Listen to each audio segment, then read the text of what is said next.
Dunia Laras runtuh seketika saat pria yang ia cintai mencampakkannya di sebuah restoran mewah hanya karena status sosialnya yang rendah. Namun, di balik kehancuran itu, sebuah keajaiban teknologi yang tak masuk akal tiba-tiba aktif, mengubah nasibnya dari asisten yang terhina menjadi CEO wanita paling berpengaruh dengan kekayaan yang melampaui imajinasi siapapun.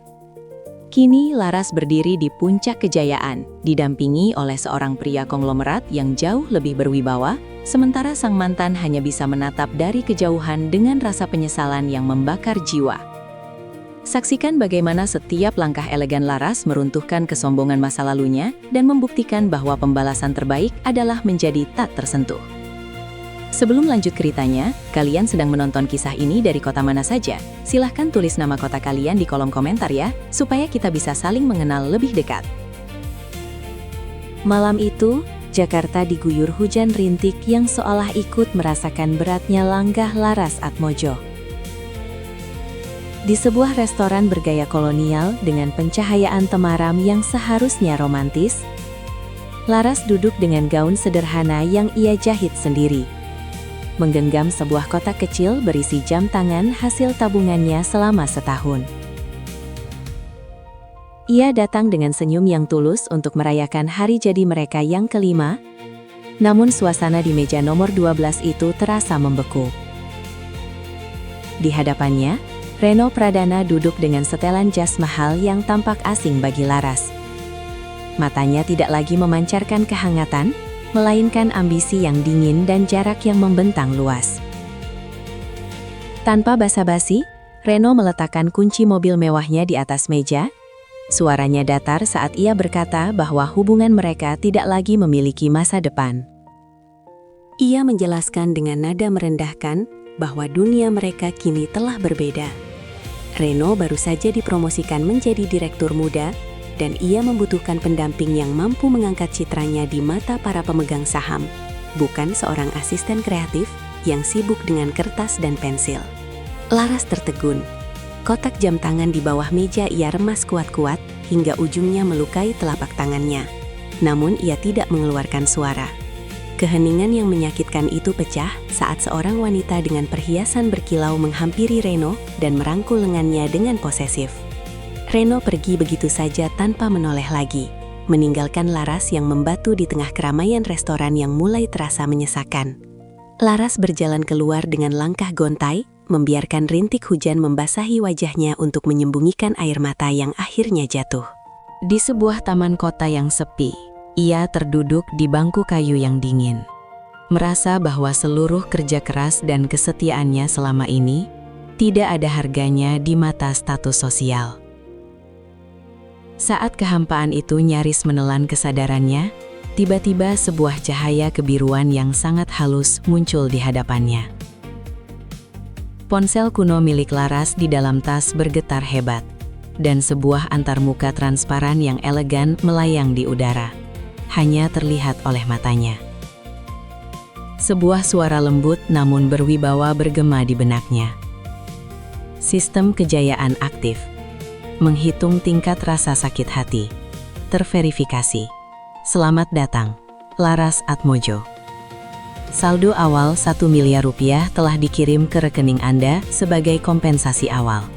Mari kita mulai babak baru kehidupan Anda. Laras menatap layar ponselnya dengan tangan gemetar. Sebuah notifikasi transfer bank masuk. Jumlah nol yang berderet di sana seolah menghapus gelapnya malam itu, menandai berakhirnya masa depannya sebagai korban, dan dimulainya takdir baru yang tak terbayangkan.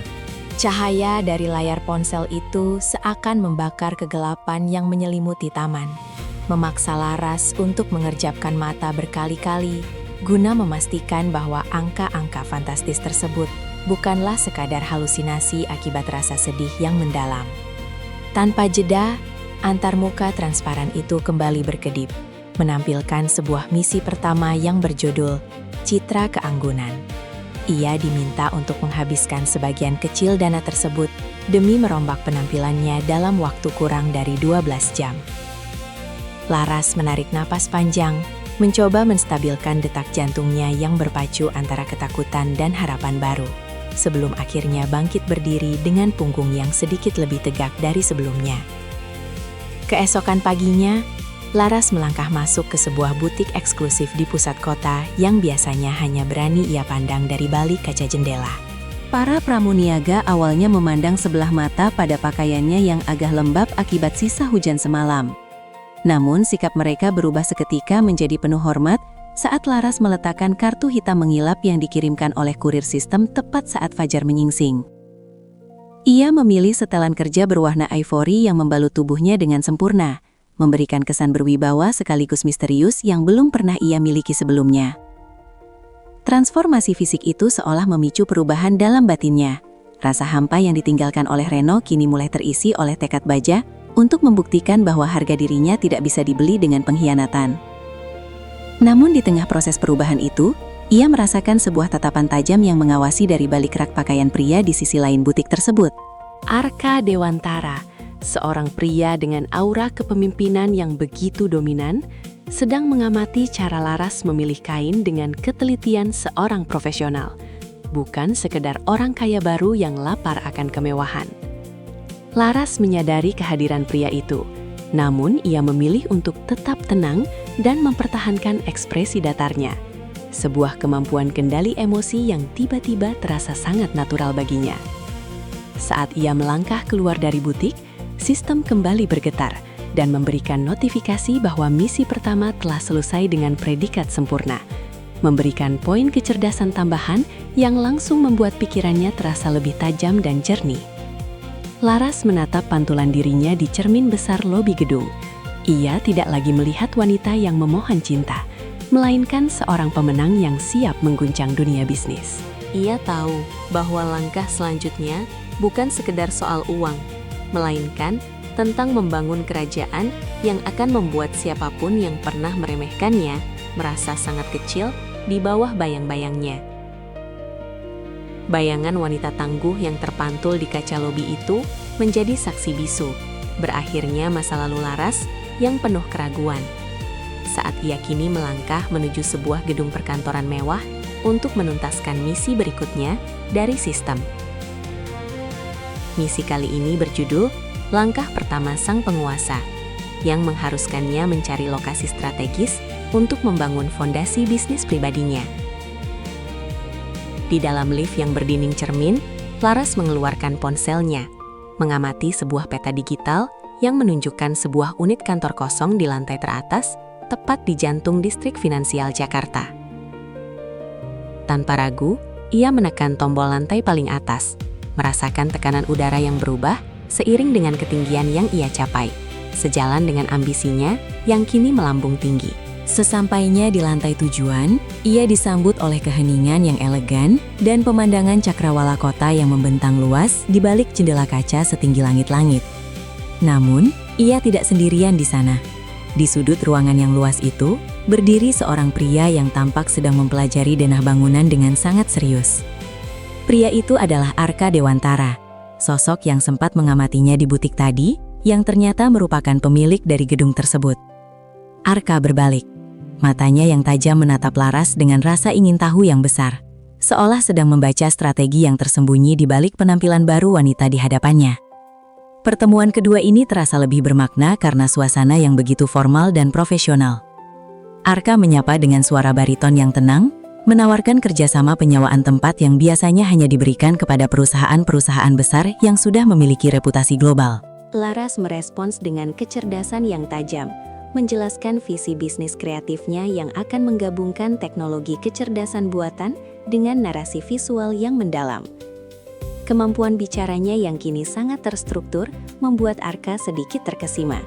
Ia jarang menemukan seseorang yang mampu menggabungkan estetika seni dengan logika bisnis sekuat Laras. Sementara itu, di sisi lain kota, Reno Pradana sedang menikmati posisi barunya dengan penuh kesombongan, tanpa menyadari bahwa pondasi keberuntungannya mulai retak. Ia masih percaya bahwa Laras sedang menangis meratapi nasib di kontrakan sempitnya. Tidak pernah membayangkan bahwa wanita yang ia campakan justru sedang bernegosiasi dengan orang paling berpengaruh di industri properti. Di akhir pertemuan itu, Arka mengulurkan tangan untuk sebuah kesepakatan. Dan saat jemari mereka bersentuhan, notifikasi sistem kembali muncul di layar ponsel Laras. Aliansi terbentuk. Bonus kepemimpinan diaktifkan. Kehangatan dari jabatan tangan itu memberikan kepercayaan diri tambahan bagi Laras, bahwa ia tidak lagi berjalan sendirian dalam perjuangan ini. Jabat tangan yang mantap itu menjadi segel resmi bagi kehadiran Nusantara Digital di puncak menara tertinggi kota, menandai berakhirnya masa-masa Laras sebagai penonton dalam gemerlapnya dunia industri. Begitu Arka meninggalkan ruangan dengan senyum tipis yang penuh teka-teki, Laras segera mengalihkan perhatiannya pada instruksi terbaru yang muncul di layar perangkatnya. Sistem kini memberikan tantangan yang lebih kompleks, membangun inti kekuatan, sebuah misi untuk merekrut talenta berbakat yang selama ini tersisihkan oleh sistem korporasi yang kaku. Laras memahami bahwa gedung megah ini akan tetap terasa hampa tanpa kehadiran orang-orang yang memiliki gairah dan visi yang sama dengannya. 1 minggu berlalu dengan kecepatan yang luar biasa, di mana Laras menggunakan kecerdasan analitis barunya untuk menyaring ratusan portofolio tersembunyi. Ia tidak mencari mereka yang memiliki gelar mentereng dari universitas luar negeri, melainkan para seniman jalanan, programmer otodidak, dan penulis cerita yang memiliki kejujuran dalam berkarya. Di sebuah ruang rapat yang kini mulai terisi dengan peralatan teknologi mutakhir, Laras mengumpulkan 5 orang pertama yang ia pilih. Mereka tampak ragu, namun terpukau oleh aura kepemimpinan yang dipancarkan oleh pemimpin baru mereka. Laras menjelaskan bahwa di perusahaan ini, mereka tidak bekerja untuk mengejar angka, melainkan untuk menciptakan standar baru dalam penceritaan digital yang mampu menggerakkan hati banyak orang. Di tengah kesibukan membangun tim, sebuah undangan fisik berwarna emas murni tiba di meja kerjanya. Undangan tersebut berasal dari Konsorsium Bisnis Nasional, sebuah acara eksklusif di mana Reno Pradana dipastikan akan hadir sebagai perwakilan dari perusahaan barunya.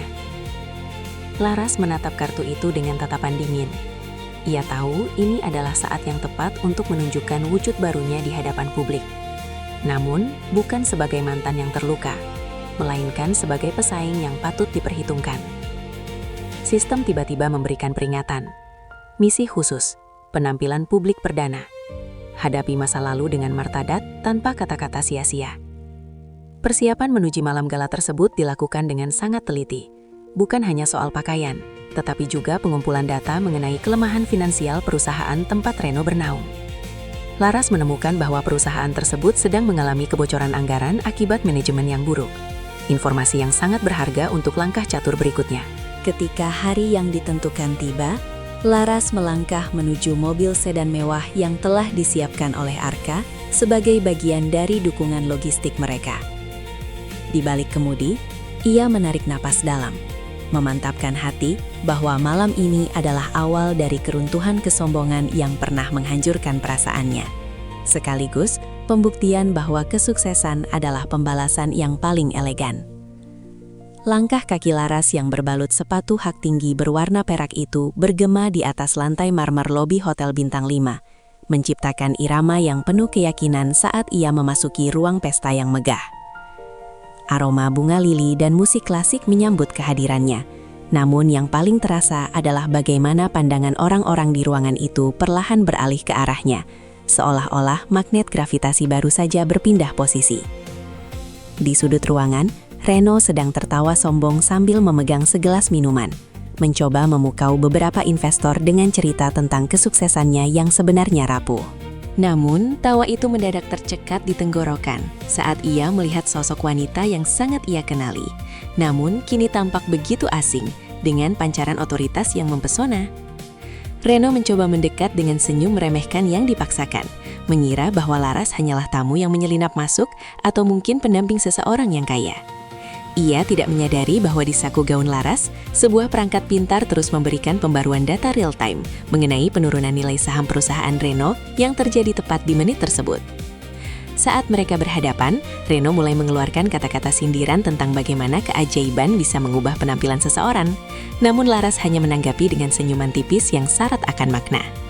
Ia sama sekali tidak membalas hinaan tersebut, justru memberikan kartu nama berlogo Nusantara Digital kepada salah satu investor paling berpengaruh yang berdiri di samping Reno.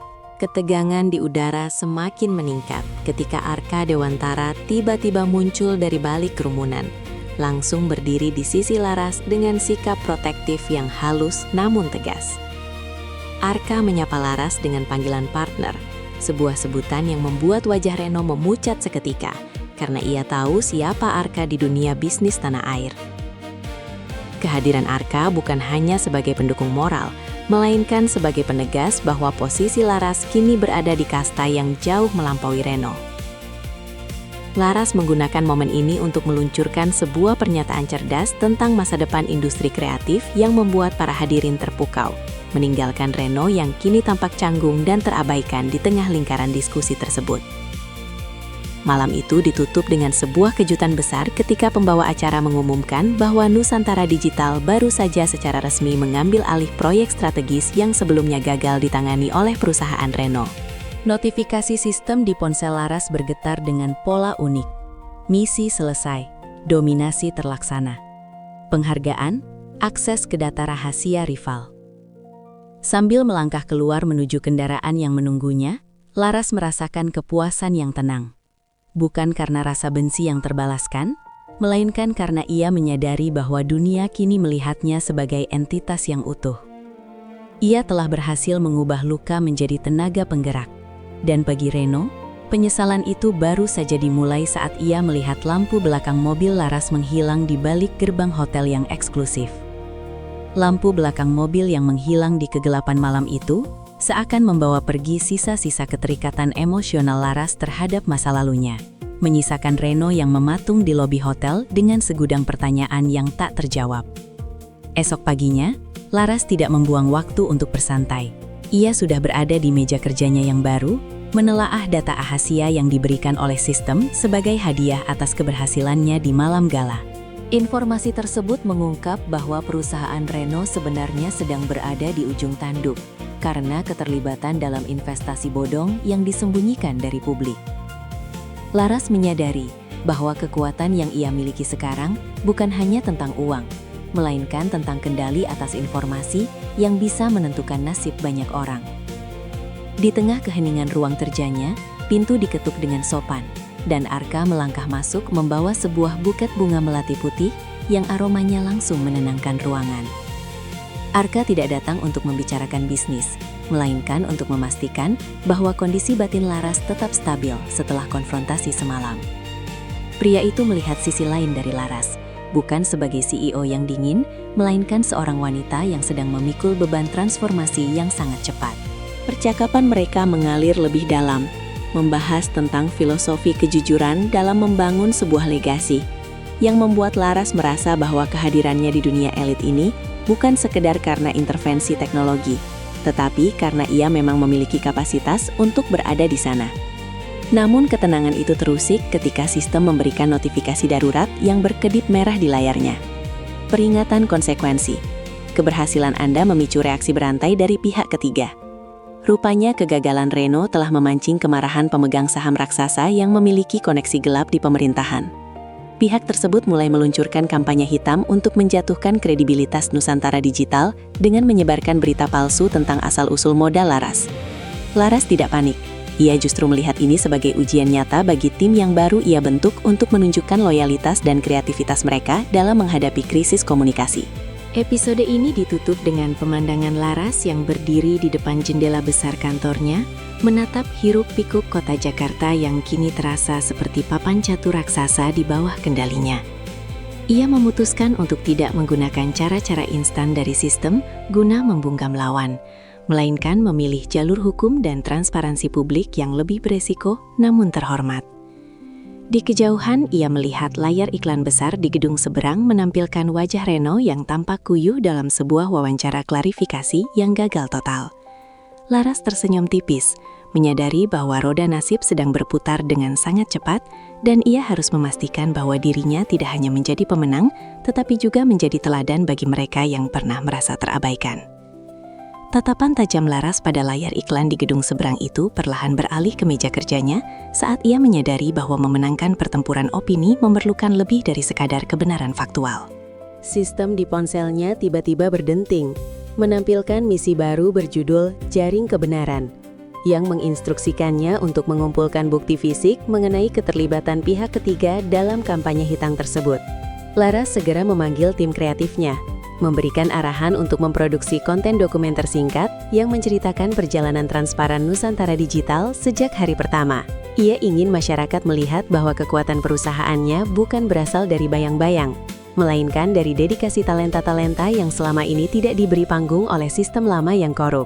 Sore itu, Arka mengundangnya untuk mengunjungi sebuah panti asuhan di pinggiran kota. Sebuah sisi kehidupan Arka yang belum pernah terjamah oleh pemberitaan media manapun.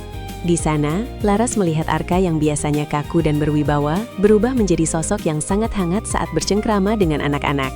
Pengalaman ini memberikan perspektif baru bagi Laras, bahwa kekuasaan yang sesungguhnya adalah kemampuan untuk memberikan dampak positif bagi mereka yang paling membutuhkan.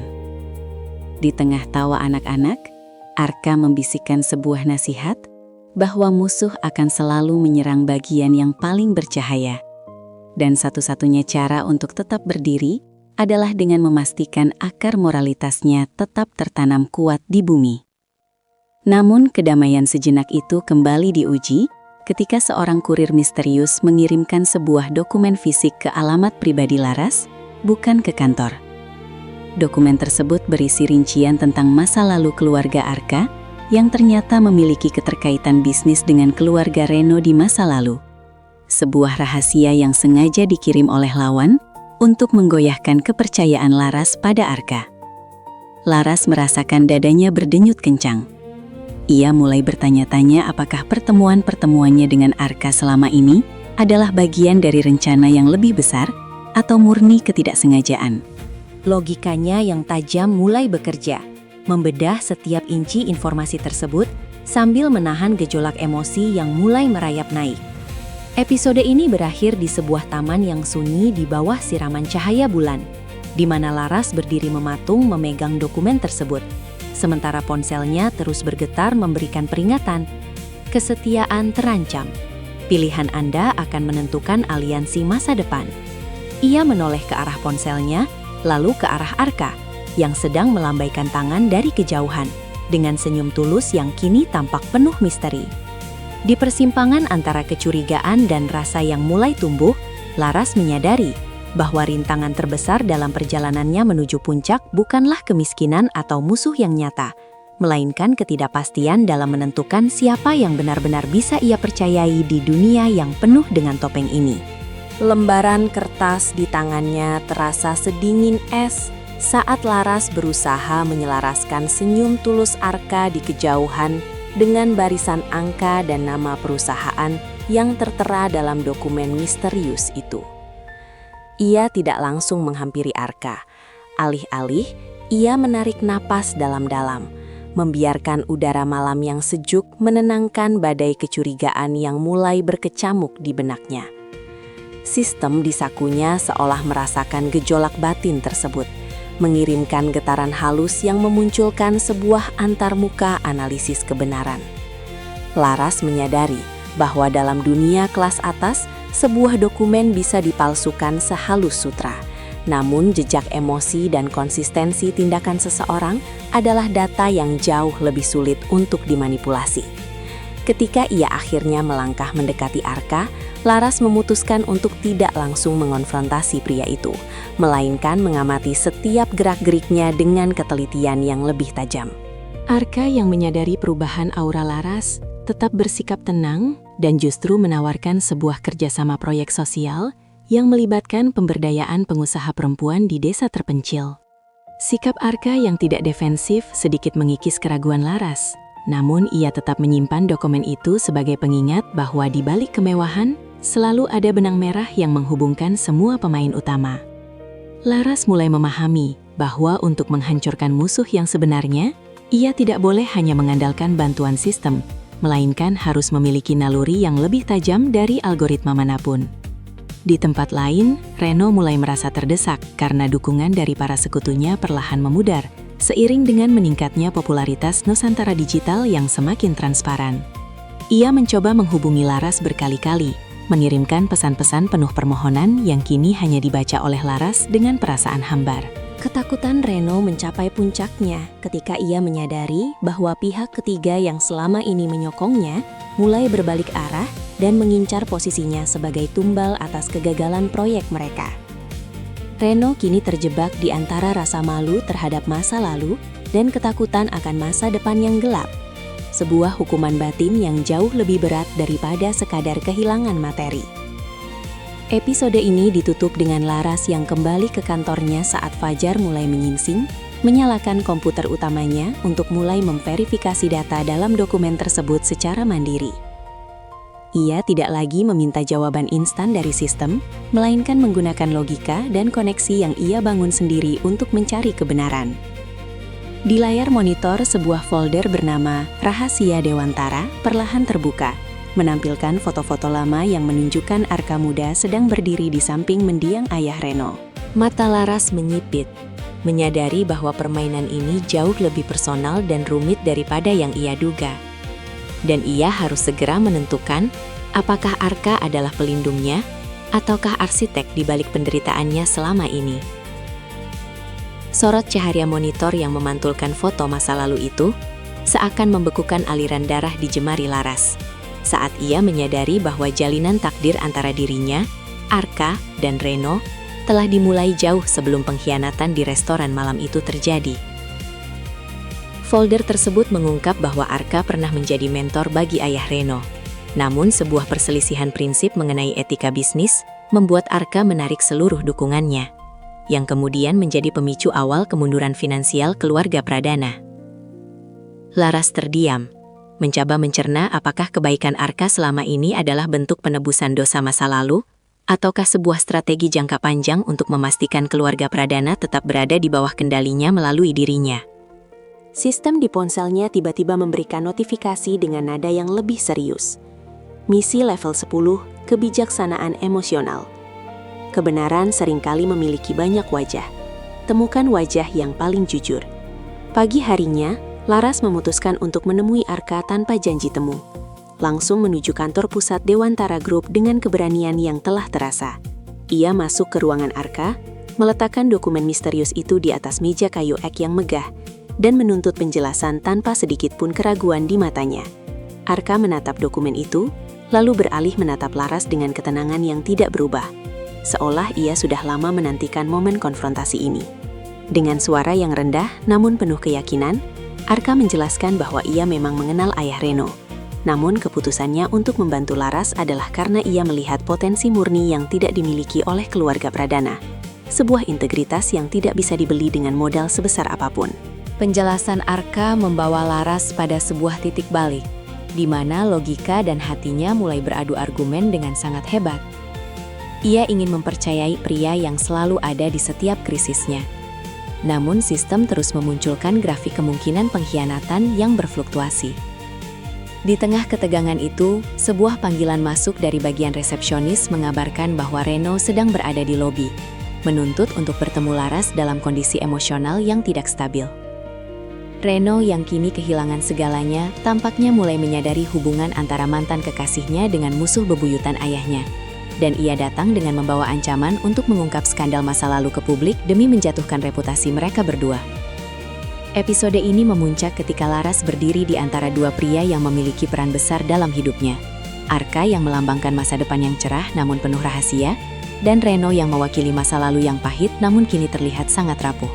Laras menyadari bahwa rahasia yang terbuka sedikit demi sedikit ini adalah ujian sesungguhnya untuk menguji kedewasaannya dalam memimpin Nusantara Digital.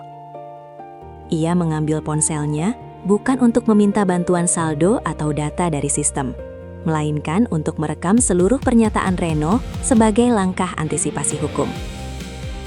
Di saat itulah, Laras benar-benar mulai meragukan, apakah ia harus terus mengikuti tuntutan sistem untuk membalas dendam, ataukah sudah saatnya ia menulis skenario hidupnya sendiri dengan penuh ampunan, namun tetap tegas.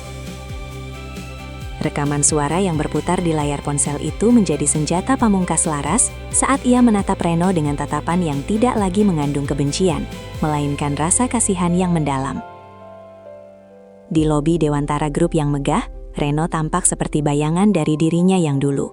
Kalut, gemetar, dan kehilangan arah karena ambisinya sendiri yang kini berbalik mencekik. Arka berdiri diam di belakang Laras, memberikan ruang sepenuhnya bagi wanita itu untuk menyelesaikan badai ini dengan caranya sendiri, tanpa intervensi kekuasaan maupun uang. Laras dengan tenang menyatakan bahwa setiap ancaman yang dilontarkan Reno hanya akan mempercepat keruntuhan nama baik keluarga Pradana yang tersisa. Namun, ia menawarkan jalan keluar yang tidak pernah disangka oleh siapapun. Sebuah kesepakatan untuk melunasi utang-utang perusahaan Reno, dengan syarat Reno harus meninggalkan kota ini dan melepaskan seluruh hak bisnisnya. Keputusan itu membuat Arka tertegun, karena secara logika bisnis akan lebih menguntungkan jika mereka membiarkan Reno hancur total. Namun, Laras menyadari bahwa misi kebijaksanaan emosional yang diberikan sistem sebenarnya adalah ujian untuk melepaskan diri dari rantai dendam yang tak berujung. Sistem di saku Laras bergetar halus, kali ini dengan cahaya hijau yang menenangkan, menandakan bahwa pilihan sulit yang ia ambil justru meningkatkan status integritasnya ke level maksimal. Reno, yang awalnya datang dengan niat menghancurkan, perlahan tertunduk lesu. Ia baru menyadari bahwa kemenangan sejati Laras bukan terletak pada saldo banknya, melainkan pada kebesaran hatinya yang mampu memberikan ampunan di saat ia memiliki kekuatan untuk menghancurkan. Setelah Reno pergi dengan langkah gontai, suasana di antara Laras dan Arka berubah menjadi sangat personal. Laras mengembalikan dokumen rahasia Dewantara kepada Arka, menunjukkan bahwa ia memilih untuk mempercayai karakter pria itu daripada potongan sejarah yang belum tentu akurat.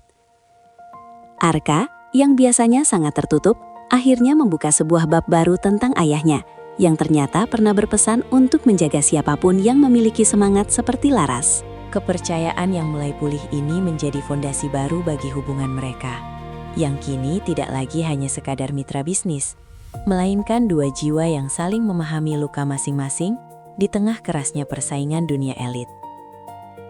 Namun, saat Laras merasa satu masalah telah selesai, sistem memberikan peringatan baru yang jauh lebih besar. Sebuah serangan siber skala nasional mulai menyasar infrastruktur Nusantara Digital. Rupanya, pihak ketiga yang selama ini bersembunyi di balik kegagalan Reno adalah sebuah konglomerat raksasa yang tidak senang dengan kemunculan pesaing baru yang terlalu bersih. Laras menatap Arka, dan kali ini mereka tidak lagi berdiri berseberangan dalam keraguan, melainkan bersiap menghadapi konfrontasi terbesar yang akan meledakkan emosi dan menguji segala pilihan yang telah mereka bangun. Di layar besar lobi, berita mulai bergejolak, menandakan bahwa klimaks dari perjalanan Laras baru saja dimulai dengan tantangan yang akan memaksa setiap karakter untuk menunjukkan wajah aslinya. Berita yang bergejolak di layar besar lobi itu seketika mengubah suasana kemenangan menjadi ruang kendali krisis yang mencekam, memaksa Laras dan Arka untuk segera bergerak menuju pusat komando Nusantara Digital. Serangan siber ini bukan sekedar upaya peretasan biasa, melainkan sebuah sabotase sistematis yang bertujuan menghapus seluruh data proyek kreatif yang telah dibangun tim Laras dengan susah payah. Di dalam ruang peladan yang bersuhu dingin, lampu-lampu indikator berkedip merah dengan cepat, seirama dengan detak jantung para pengembang yang kini berpacu melawan waktu. Laras berdiri di tengah ruangan, matanya terpaku pada barisan kode yang terus berubah di layar utama, menyadari bahwa musuh kali ini tidak menggunakan sentimen pribadi, melainkan algoritma penghancur yang sangat canggih. Sistem di ponsel Laras mulai memanas, memberikan notifikasi dengan frekuensi tinggi yang menawarkan solusi instan dengan biaya saldo yang sangat besar. Namun Laras memilih untuk mengabaikan tombol tersebut. Ia teringat akan janjinya untuk tidak lagi menjadi budak teknologi, melainkan pengendali atas masa depannya sendiri. Dengan instruksi yang tenang namun tegas, ia membagi timnya menjadi dua kelompok. Satu untuk membangun dinding pertahanan baru, dan kelompok lainnya untuk melacak jejak digital sang penyerang. Arka yang berada di sampingnya menggunakan jaringan satelit Dewantara Group untuk memperkuat lebar pita koneksi, menciptakan sinergi antara raksasa properti dan inovasi digital yang belum pernah terlihat sebelumnya di industri ini. Di saat emosi mulai memuncak karena tekanan waktu, identitas pihak ketiga tersebut perlahan tersingkap lewat sela-sela enkripsi yang berhasil ditembus oleh salah satu programmer otodidak didikan Laras. Sosok di balik serangan ini ternyata adalah Saskia, seorang taipan media lama yang merasa supremasinya terancam oleh kehadiran Nusantara Digital yang terlalu transparan dan dicintai publik. Saskia tidak hanya menyerang secara teknis, tetapi juga secara bersamaan merilis berita hoaks yang menuduh Laras menggunakan cara-cara mistis untuk meraih kekayaan instannya. Laras menarik napas panjang, menyadari bahwa ia kini berada di puncak klimaks, di mana pilihannya akan menentukan apakah ia akan jatuh kembali menjadi asisten yang terhina atau bangkit sebagai pemimpin sejati. Konfrontasi besar ini mencapai puncaknya ketika Laras memutuskan untuk melakukan siaran langsung secara global dari pusat peladennya, menunjukkan secara transparan bagaimana mereka menghadapi serangan tersebut. Ia tidak membela diri dengan kata-kata manis, melainkan dengan kejujuran intelektual yang memukau jutaan penonton. Di tengah siaran tersebut, Arka memegang pundak Laras, memberikan kekuatan tanpa kata yang menegaskan bahwa mereka adalah satu kesatuan yang tidak bisa dihancurkan. Episode ini berakhir dengan momen dramatis saat pertahanan siber lawan mulai runtuh. Namun, sebuah pesan rahasia masuk ke perangkat pribadi Laras dari Saskia yang berisi ancaman terakhir. Sebuah pilihan sulit yang melibatkan keselamatan orang-orang terdekat Laras jika ia tidak segera menghentikan ekspansi bisnisnya.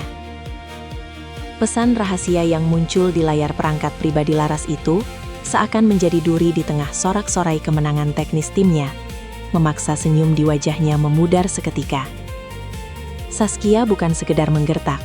Ia mengirimkan cuplikan video CCTV yang menunjukkan keberadaan Ibu Laras di sebuah pusat perbelanjaan, dikelilingi oleh orang-orang berpakaian hitam yang tampak mengawasi setiap geraknya dari jarak dekat. Dilema moral yang luar biasa kini menghimpit dada Laras.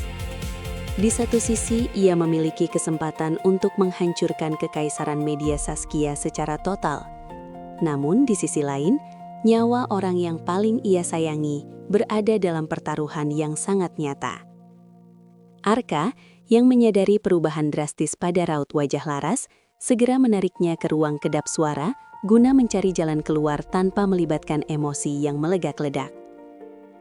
Keadaan menjadi semakin genting ketika sistem memberikan peringatan bahwa jika Laras menarik mundur serangannya sekarang, seluruh reputasi yang telah ia bangun akan hancur karena publik akan menganggapnya kalah secara intelektual. Namun, Laras membuktikan bahwa ia telah tumbuh melampaui logika mesin. Ia memutuskan untuk menggunakan pendekatan psikologis daripada sekadar kekuatan digital. Dengan bantuan jaringan keamanan Arka yang bergerak dalam senyap, Laras menyusun sebuah rencana untuk menjemput ibunya tanpa disadari oleh para pengintai. Sementara ia sendiri terus melanjutkan siaran langsung untuk mengecoh perhatian Saskia. Ini adalah perjudian terbesar dalam hidupnya, di mana setiap detik keterlambatan bisa berujung pada penyesalan seumur hidup. Ketegangan mencapai titik didih saat Laras harus berhadapan langsung dengan Saskia dalam sebuah panggilan video yang disiarkan secara tertutup, namun direkam sebagai bukti hukum. Saskia, dengan keangkuhan seorang penguasa lama, menuntut penyerahan seluruh aset intelektual Nusantara Digital sebagai tebusan atas keselamatan keluarga Laras. Laras hanya menanggapi dengan ketenangan yang mematikan, sembari matanya terus memantau koordinat pelacakan yang menunjukkan tim penyelamat Arka sudah mendekati posisi ibunya. Suasana ruangan yang dingin itu seolah menjadi saksi bisu konfrontasi dua wanita hebat yang mewakili dua era berbeda dalam industri komunikasi. Tepat saat Saskia hendak memberikan perintah terakhir kepada anak buahnya, sebuah sinyal hijau muncul di layar Laras yang mengonfirmasi bahwa ibunya telah berada di dalam kendaraan taktis milik Dewantara Group dalam kondisi aman. Dengan napas lega yang ia tahan sekuat tenaga, Laras seketika mengubah narasi pembicaraannya. melepaskan seluruh bukti keterlibatan Saskia dalam berbagai skandal keuangan ke seluruh jaringan media yang ia miliki. Ledakan emosi Saskia yang terekam secara jelas di layar menjadi bukti pamungkas keruntuhan harga dirinya.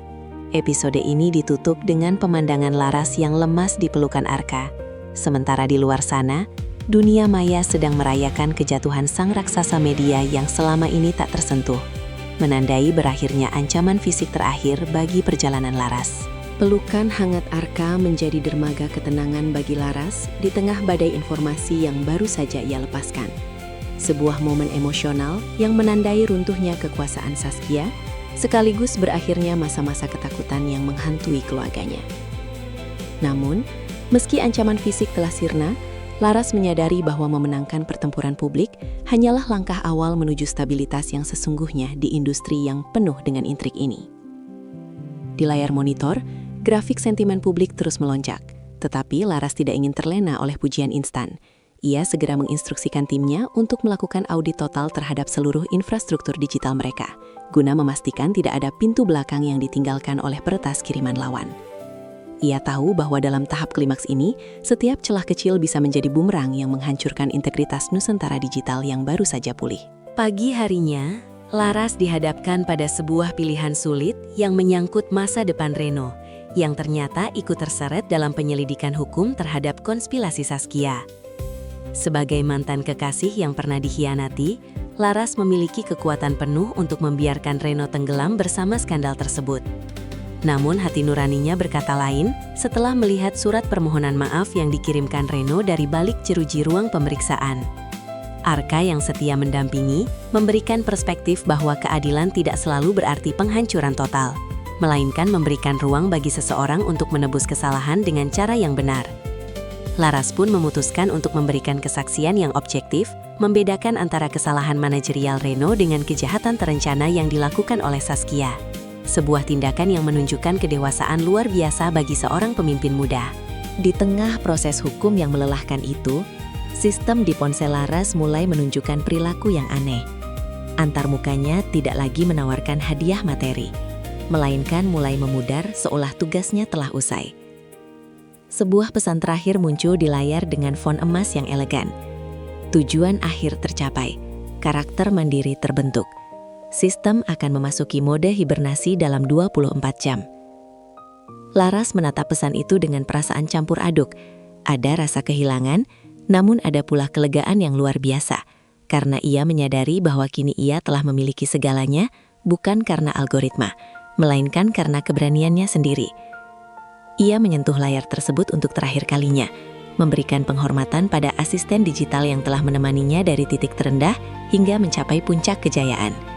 Episode ini memuncak pada sebuah malam penghargaan bagi para inovator muda, di mana Laras berdiri di atas panggung tanpa bantuan data real-time dari sistem di sakunya. Ia berbicara dengan suara yang jernih, mengisahkan tentang pentingnya menjaga kemanusiaan di tengah kemajuan teknologi, dan bagaimana luka bisa menjadi pupuk bagi pertumbuhan jiwa. Di barisan depan, Arka menatapnya dengan binar mata yang penuh kebanggaan, menyadari bahwa wanita yang ia cintai kini telah menjadi matahari bagi dirinya sendiri. Saat Laras menutup pidatonya dengan senyuman tulus, ia melihat ke arah penonton dan menyadari bahwa kekayaan sejati bukanlah angka-angka di saldo bank, melainkan pengaruh positif yang ia tinggalkan pada setiap jiwa yang mendengarnya.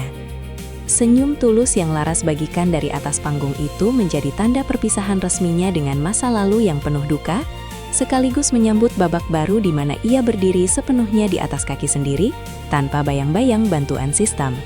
Begitu ia turun dari podium, ponsel di genggamannya bergetar untuk terakhir kalinya, sebelum layarnya perlahan meredup, dan kembali menjadi perangkat komunikasi biasa, menandakan bahwa misi gaib yang selama ini menuntunnya telah mencapai titik akhir.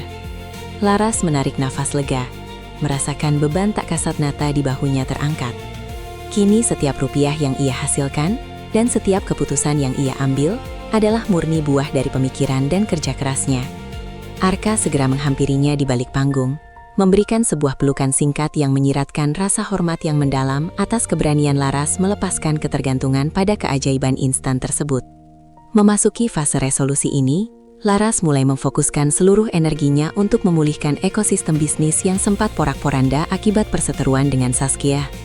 Ia tidak hanya membangun kembali perusahaannya, tetapi juga membuka program inkubasi bagi para pengusaha kecil yang pernah menjadi korban monopoli media lama. Tindakan ini membuat citra Nusantara Digital semakin kokoh di mata masyarakat sebagai perusahaan yang memiliki jiwa sosial tinggi, bukan sekedar entitas pemburu laba. Di sisi lain, Reno yang telah mendapatkan vonis ringan berkat kesaksian objektif Laras, mulai menjalani masa rehabilitasi sosialnya dengan bekerja sebagai sukarelawan di daerah terpencil. Sebuah transformasi karakter yang membuat Laras merasa bahwa keputusannya memberikan ampunan adalah langkah yang paling tepat. Namun tantangan terakhir muncul ketika sebuah konsorsium internasional meluncurkan tawaran akuisisi yang sangat menggiurkan terhadap Nusantara Digital. Laras dihadapkan pada persimpangan antara mengambil keuntungan finansial yang sangat besar atau mempertahankan kemandirian visinya demi kepentingan talenta lokal yang ia asuh. Arka tetap setia menjadi teman diskusi yang cerdas, namun ia sengaja tidak memberikan jawaban langsung, membiarkan Laras menguji kekuatan prinsipnya sekali lagi. Laras menghabiskan malam-malam panjang di kantornya, menelaah setiap poin kontrak dengan ketelitian seorang pemimpin yang telah matang melalui berbagai ujian batin. Episode ini ditutup dengan pemandangan di ruang rapat besar, di mana Laras secara tegas menolak tawaran akuisisi tersebut di hadapan para investor asing. Ia menyatakan bahwa Nusantara Digital bukan untuk dijual, karena nilai sebuah inovasi tidak bisa ditukarkan dengan angka-angka di atas kertas, jika itu berarti mengorbankan identitas bangsa. Keputusan berani ini justru mengundang rasa hormat yang lebih besar dari komunitas bisnis global, membuktikan bahwa Laras telah benar-benar mencapai kemandirian sejati. Di luar gedung, matahari terbenam dengan warna jingga yang mempesona, seolah merestui kemenangan moral Laras yang kini telah dicintai oleh banyak orang, bukan karena kekayaannya, melainkan karena integritas yang ia pertahankan dengan teguh. Warna jingga yang memudar di Cakrawala, Jakarta, seolah menjadi latar belakang yang sempurna bagi penegasan prinsip Laras, yang kini lebih memilih jalur pengabdian daripada sekadar akumulasi aset pribadi. Setelah penolakan akuisisi yang menggemparkan industri tersebut, Laras tidak beristirahat. Ia justru segera meresmikan proyek Laras Foundation, sebuah yayasan yang didedikasikan untuk memberikan beasiswa teknologi bagi perempuan di daerah tertinggal. Langkah ini merupakan resolusi akhirnya untuk memastikan bahwa kesuksesan yang ia raih tidak berhenti pada dirinya saja, melainkan menjadi jembatan bagi ribuan Laras lainnya yang sedang berjuang di luar sana. Arka, yang kini lebih sering terlihat di sampingnya sebagai pendamping hidup daripada sekadar mitra bisnis, memberikan dukungan penuh dengan menyinergikan yayasan tersebut ke dalam jaringan global Dewantara Group. Hari-hari penuh ketegangan siber dan ancaman fisik kini telah digantikan dengan rutinitas yang bermakna, di mana Laras menghabiskan banyak waktu di lapangan untuk berinteraksi langsung dengan para penerima manfaat yayasannya. Ia menyadari bahwa kebahagiaan yang ia rasakan saat melihat seorang anak di pelosok desa berhasil membuat aplikasi pertamanya jauh lebih besar daripada kepuasan saat melihat saldo banknya bertambah melalui sistem dulu. Dalam proses ini, ia juga menyempatkan diri untuk mengunjungi Reno di tempat pengabdiannya. Pertemuan itu berlangsung sangat tenang, tanpa ada dendam yang tersisa di antara mereka. Reno telah menemukan kedamaian dalam kesederhanaan, dan Laras merasa tugas moralnya terhadap masa lalu telah benar-benar tuntas dengan cara yang paling terhormat. Namun, di tengah kemapanan hidupnya, Laras tetap menjaga kewaspadaan intelektualnya dengan terus mengembangkan Nusantara Digital menjadi pelopor dalam teknologi yang mengedepankan etika. Ia memimpin timnya dengan filosofi bahwa teknologi harus melayani kemanusiaan, bukan sebaliknya. Sebuah visi yang membuatnya sering diundang sebagai pembicara utama di berbagai forum internasional. Arka sering berkelakar bahwa Laras kini telah melampaui segala prediksinya, menjadi sosok yang tidak hanya kaya secara materi, tetapi juga kaya secara spiritual dan pengaruh. Kedekatan mereka pun semakin mendalam, tidak lagi terhalang oleh rahasia-rahasia masa lalu atau kecurigaan yang pernah menghantui hubungan mereka di masa sulit. Episode ini memuncak pada sebuah sore yang tenang di balkon kantor barunya, saat Laras menerima sebuah surat fisik dari seorang wanita muda yang terinspirasi oleh kisahnya. Surat itu mengingatkan Laras pada dirinya sendiri beberapa bulan lalu, seorang wanita yang hancur karena diputuskan dan merasa dunia telah kiamat. Laras tersenyum sambil melipat surat itu, menyadari bahwa ia telah berhasil mengubah narasi penderitaan menjadi sebuah legenda pemberdayaan. Ia memandang ke arah Arka yang baru saja masuk, membawakan secangkir teh hangat. Merasakan bahwa perjuangan kerasnya dengan pilihan-pilihan sulit selama ini telah membawanya pada pelabuhan akhir yang sangat bahagia. Sebuah kebahagiaan yang murni tanpa intervensi kode atau algoritma manapun. Secangkir teh hangat yang diberikan Arka sore itu seakan menjadi penanda bahwa ritme kehidupan Laras telah berpindah dari hiruk-pikuk persaingan menuju harmoni yang lebih stabil. Memasuki babak penutup dari perjalanan panjang ini, Laras mulai merefleksikan setiap langkah yang telah ia ambil sejak malam kelam di bawah guyuran hujan saat segalanya tampak mustahil. Ia kini sering meluangkan waktu untuk menulis catatan harian, bukan untuk mendata kekayaan, melainkan untuk merangkum pelajaran tentang ketangguhan mental dan pentingnya menjaga integritas di tengah godaan kekuasaan. Baginya, setiap episode dalam hidupnya, baik yang penuh luka maupun yang penuh kemenangan, adalah kepingan berharga yang membentuk jati dirinya yang sekarang. Di kantor Nusantara Digital, suasana kerja telah berubah menjadi lingkungan yang sangat inspiratif, di mana transparansi dan kolaborasi menjadi fondasi utama. Laras tidak lagi dikenal sebagai bos yang menjaga jarak, melainkan sebagai mentor yang selalu membuka pintu bagi ide-ide liar dari staf termuda sekalipun. Ia menyadari bahwa warisan terbaik yang bisa ia tinggalkan bukanlah tumpukan harta, melainkan sistem kerja yang manusiawi dan adil bagi semua orang. Pengalaman berinteraksi dengan teknologi misterius di masa lalu memberinya pemahaman unik bahwa sehebat apapun kecerdasan buatan, ia tidak akan pernah bisa menggantikan empati dan intuisi tulus yang dimiliki oleh jiwa manusia. Sementara itu, Arka pun menunjukkan perubahan yang signifikan dalam gaya kepemimpinannya di Dewantara Group menjadi lebih terbuka dan mulai mengadopsi banyak nilai-nilai sosial yang diajarkan oleh Laras. Hubungan mereka telah berevolusi menjadi sebuah kemitraan hidup yang kokoh, di mana mereka saling mendukung visi masing-masing tanpa ada ego yang mendominasi. Masyarakat kini melihat mereka bukan hanya sebagai pasangan paling berpengaruh di ibu kota, tetapi sebagai simbol dari era baru pebisnis yang memiliki tanggung jawab moral terhadap lingkungan dan komunitasnya. Kehadiran mereka di berbagai acara sosial selalu memberikan pesan kuat bahwa kesuksesan finansial haruslah berjalan beriringan dengan kebaikan kolektif. Episode ini ditutup dengan pemandangan Laras yang berdiri di depan sebuah cermin besar, mengenakan pakaian kasual, namun tetap memancarkan aura seorang pemenang sejati. Ia menatap matanya sendiri. Tidak ada lagi jejak kesedihan atau keraguan yang dulu sering menghantuinya saat ia masih menjadi asisten yang terpinggirkan. Dengan tenang, ia menyimpan ponsel lamanya di dalam sebuah kotak kayu antik dan menguncinya. Sebuah simbol bahwa ia telah benar-benar mandiri dari segala bantuan instan. Ia tahu bahwa hari esok mungkin akan membawa tantangan baru, namun ia tidak lagi takut. Karena ia telah menemukan kekuatan yang tak terbatas di dalam dirinya sendiri untuk menghadapi dunia dengan kepala tegak. Kepala tegak dan langkah yang mantap kini menjadi ciri khas Laras saat ia berjalan menyusuri lorong pameran seni transformasi hati yang ia gagas untuk merayakan perjalanan batin manusia. Pameran ini bukan sekadar pajangan estetika, melainkan sebuah instalasi interaktif yang menceritakan bagaimana setiap individu bisa bangkit dari puing-puing kekecewaan menjadi mercusuar harapan. Di setiap sudut ruangan terdapat narasi tentang pengampunan, kerja keras, dan penemuan jati diri yang berhasil menyentuh sisi emosional para pengunjung dari berbagai kalangan.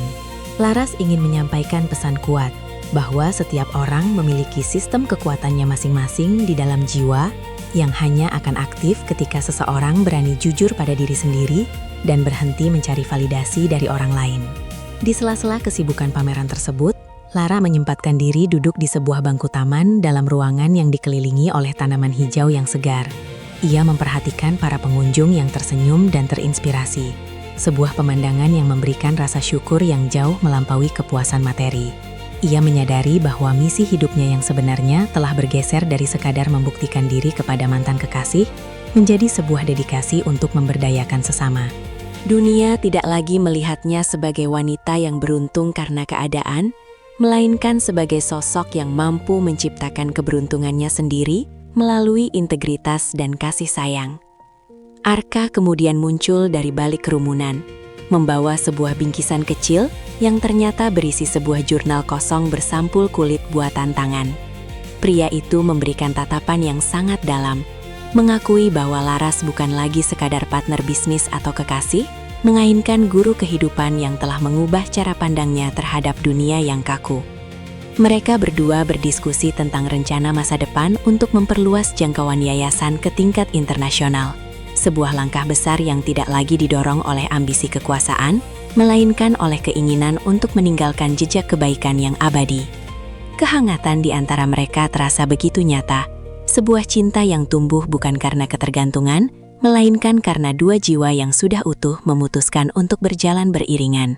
Episode ini berakhir dengan momen yang sangat mengharukan, saat seorang wanita muda menghampiri Laras, dan berterima kasih karena kisah hidup Laras telah mencegahnya menyerah pada keadaan. Laras memegang tangan wanita itu dengan lembut, menyadari bahwa setiap luka yang ia alami di masa lalu adalah harga yang harus dibayar untuk menjadi inspirasi bagi banyak orang. Di bawah sorotan lampu galeri yang elegan, Laras merasa hidupnya telah mencapai sebuah simfoni yang sempurna, di mana setiap nada pahit dan manis telah berpadu menjadi melodi kebahagiaan yang sejati. Ia siap menutup buku masa lalu dan mulai menuliskan bab-bab baru di jurnal pemberian Arka dengan penuh optimisme dan ketenangan hati. Optimisme dan ketenangan hati itu terpancar jelas dari raut wajah Laras saat ia melangkah menuju taman atap gedung Nusantara Digital, tempat yang kini menjadi saksi bisu dari puncak segala perjuangannya. Langit malam Jakarta sedang berbaik hati dengan menampilkan gugusan bintang yang jarang terlihat, seolah memberikan panggung alami bagi momen yang paling dinantikan dalam hidupnya. Di tengah taman yang dihiasi lampu-lampu gantung kecil dan aroma bunga sedap malam yang menenangkan, Arka telah menunggu dengan setelan yang lebih santai, namun tetap memancarkan wibawa. Pria itu tidak membawa dokumen bisnis atau laporan keuntungan, melainkan sebuah keyakinan bahwa perjalanan mereka telah sampai pada titik di mana komitmen bukan lagi soal kontrak, melainkan tentang penyatuan visi dua insan. Arka perlahan mendekat, menggenggam tangan Laras dengan kelembutan yang hanya ia tunjukkan pada wanita ini, lalu berlutut di bawah siraman cahaya bulan yang keperakan. Di hadapan pemandangan kota yang pernah menjadi saksi keruntuhan hati Laras, Arka mengeluarkan sebuah kotak beludru sederhana, berisi cincin dengan permata yang tidak mencolok, namun memiliki kejernihan yang sempurna. Sebuah simbol cinta yang tulus, tanpa kepalsuan status. Ia melamar Laras bukan sebagai CEO Dewantara Group kepada pemilik Nusantara Digital, melainkan sebagai seorang pria yang ingin menemani setiap langkah wanita yang telah mengajarinya arti ketulusan yang sesungguhnya. Laras merasakan matanya berkaca-kaca, namun kali ini bukan karena pedihnya pengkhianatan, melainkan karena rasa syukur yang meluap-luap atas takdir yang begitu indah. Jawaban yang keluar dari bibir Laras bukan sekadar kata setuju, melainkan sebuah janji untuk terus tumbuh bersama dalam kebaikan dan saling menjaga martabat satu sama lain. Momen lamaran ini menjadi penutup yang manis bagi rangkaian drama panjang yang melibatkan air mata dan keringat. Membuktikan bahwa setelah badai yang paling hebat sekalipun, akan selalu ada pelangi bagi mereka yang tetap memegang teguh kejujuran. Mereka berdiri berdampingan menatap gemerlap lampu kota, menyadari bahwa kini mereka bukan lagi dua individu yang saling mencari perlindungan, melainkan satu kesatuan yang siap menjadi pelindung bagi sesama. Cerita ini pun mencapai kesimpulan besarnya, sebuah pelajaran berharga bahwa sistem kekayaan terbaik di dunia ini bukanlah algoritma yang bisa memberikan saldo tak terbatas, melainkan cinta diri yang kokoh dan keberanian untuk bangkit saat dijatuhkan. Laras telah membuktikan bahwa penyesalan terdalam seorang mantan bukanlah saat melihat kita menjadi kaya raya, melainkan saat menyadari bahwa kita telah menjadi pribadi yang jauh lebih mulia dan dicintai oleh orang yang jauh lebih baik. Dengan satu helaan napas yang lega, Laras menutup lembaran masa lalunya yang kelam dan bersiap menyambut fajar baru yang penuh dengan cinta, kedamaian, dan keberkahan yang hakiki. Fajar baru yang menyingsing di ufuk timur membawa cahaya keemasan yang menembus jendela kaca besar di kantor Laras, menandai berakhirnya masa transisi dan dimulainya era kedamaian yang sesungguhnya. Laras duduk di kursi kerjanya, bukan untuk memeriksa fluktuasi saham atau laporan intelijen rival, melainkan untuk menyelesaikan tulisan terakhir dalam jurnal pemberian Arka. Ia menyadari bahwa perjalanan 20 episode hidupnya ini adalah sebuah siklus pertumbuhan yang sempurna. Dari seorang wanita yang merasa dunianya runtuh karena kehilangan cinta yang semu, hingga menjadi pemimpin yang memberikan cinta kepada ribuan orang melalui karya dan kebijaksanaannya. Di luar ruangan, tim Nusantara Digital mulai berdatangan dengan semangat yang berbeda. Tidak ada lagi tekanan ketakutan akan serangan siber, yang ada hanyalah gairah untuk menciptakan inovasi yang berdampak sosial.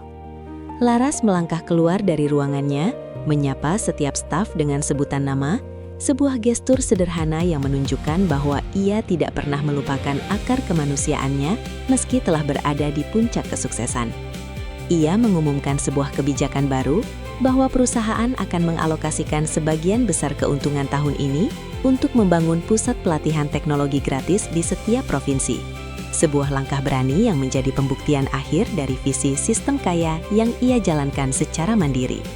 Arka datang menjemputnya siang itu, membawa kabar bahwa yayasan mereka telah mendapatkan apresiasi internasional sebagai model pemberdayaan perempuan terbaik tahun ini. Namun, berita tersebut diterima Laras dengan ketenangan yang matang. Baginya, pengakuan dunia hanyalah bonus, sementara kebahagiaan sejati adalah ketika ia bisa tidur dengan nyenyak tanpa ada beban rahasia di pundaknya. Mereka berdua berjalan menyusuri trotoar kota yang dulu pernah terasa sangat kejam bagi Laras, namun kini terasa seperti taman bermain yang penuh peluang. Laras sempat melihat sekilas seorang asisten muda yang sedang menangis di halte bus, dan ia berhenti sejenak untuk memberikan kata-kata penyemangat serta sebuah kartu nama, mengingatkan dirinya bahwa setiap orang berhak atas kesempatan kedua. Cerita ini pun ditutup dengan kesimpulan bahwa penyesalan Reno dan kejatuhan Saskia hanyalah efek samping dari kebangkitan moral seorang Laras Atmojo. Pelajaran berharga yang bisa diambil adalah bahwa saat kita dicintai oleh orang yang tepat setelah melalui badai pengkhianatan, itu bukanlah sekadar keberuntungan, melainkan pantulan dari harga diri yang berhasil kita pulihkan. Laras kini berdiri di tepi pelabuhan, menatap laut luas bersama Arka, siap mengarungi masa depan yang tidak lagi ditentukan oleh notifikasi sistem, melainkan oleh detak jantung dua insan yang telah menemukan arti kebahagiaan yang hakiki dalam kejujuran dan pengabdian. Lautan luas yang membentang di hadapan Laras dan Arka seolah menjadi kanvas kosong yang siap dilukis dengan petualangan-petualangan baru yang lebih bermakna. Di episode pamungkas ini, suasana hening di tepi dermaga pribadi keluarga Dewantara memberikan ruang bagi Laras untuk merenungkan seluruh perjalanan batinnya. Ia mengambil ponsel lama yang pernah menjadi perantara sistem kaya itu, menatap layarnya yang kini gelap gulita, lalu dengan perlahan meletakkannya di atas meja kayu. Tidak ada lagi ketergantungan pada angka-angka digital. Kekayaan yang ia miliki sekarang telah mengakar dalam bentuk kepercayaan masyarakat, loyalitas tim, dan cinta tulus dari pria yang berdiri di sampingnya. Tiba-tiba, Arka memecah keheningan dengan suara yang sangat lembut, menanyakan apakah Laras pernah menyesali hari di mana ia diputuskan oleh Reno di restoran itu. Laras tersenyum tipis, sebuah senyum yang memancarkan kedamaian absolut, lalu menjawab bahwa hari itu adalah berkah terselubung yang paling menyakitkan, sekaligus paling menyelamatkan. Tanpa luka itu, ia tidak akan pernah dipaksa untuk mengenali kekuatan raksasa yang tidur di dalam dirinya. Ia menyadari bahwa pengkhianatan Reno bukan hanya sebuah akhir, melainkan sebuah gerbang menuju dunia di mana ia tidak perlu lagi mengecilkan dirinya hanya agar orang lain merasa nyaman. Pesan moral yang kuat terpancar saat Laras menatap matahari yang perlahan tenggelam, seolah menutup tirai kehidupan lamanya untuk selamanya.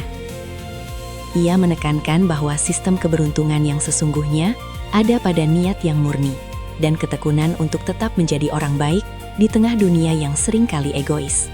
Kemenangan sejati Laras bukan saat ia berhasil melampaui kekayaan mantan kekasihnya, melainkan saat ia mampu memaafkan tanpa harus melupakan pelajaran di baliknya.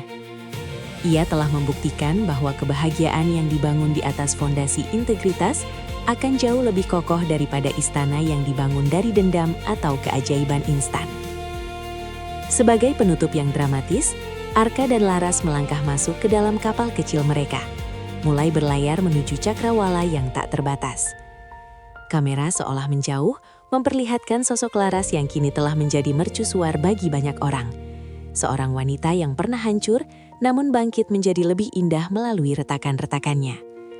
Pelajaran terakhir bagi siapapun yang mendengar kisahnya adalah, jangan pernah takut saat dunia mencampakkanmu. Karena di titik terendah itulah, sistem kekuatan sejati dalam jiwamu akan aktif dan semesta akan mengirimkan seseorang yang mencintaimu justru karena seluruh perjuangan yang telah kau lalui. Cerita berakhir dengan pemandangan kota yang berkilau di kejauhan. Sementara Laras telah menemukan rumah yang sesungguhnya di dalam hatinya sendiri.